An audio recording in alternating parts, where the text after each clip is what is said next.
नमस्कार, मी आचल आणि तुम्ही बघताय लोकवाहिनी न्यूज चॅनलचं टॉप 10 महाराष्ट्र फास्ट बुलेटिन।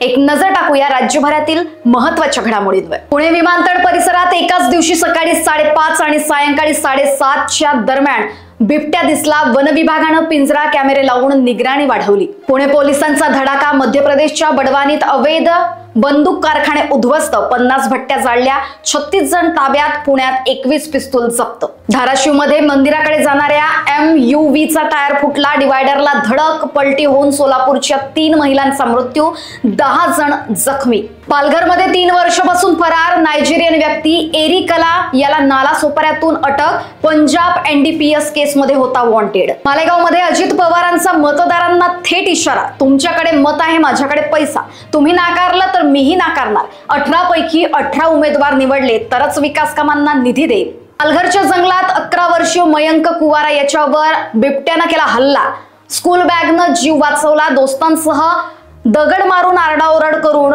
बिबट्याला पळवलं, हाताला जखम।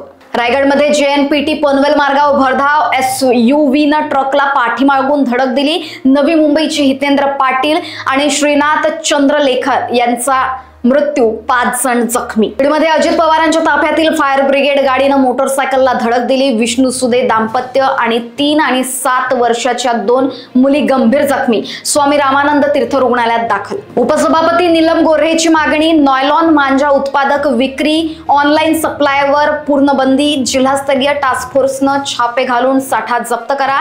अनेक मृत्यूनंतर केंद्र राज्याकडे सक्त कायद्याची मागणी। आणि मुंबई हल्ल्यानंतर ऑपरेशन सिंदूर केलं असतं तर पुन्हा कुणीही हल्ला करण्याची हिम्मत केली नसती, 26/11च्या 17व्या पुण्यतिथीवर CM फडणवीसांचं वक्तव्य। आणि यासह इतर घडामोडींसाठी बघत रहा लोकवाहिनी न्यूज चॅनल। नमस्कार।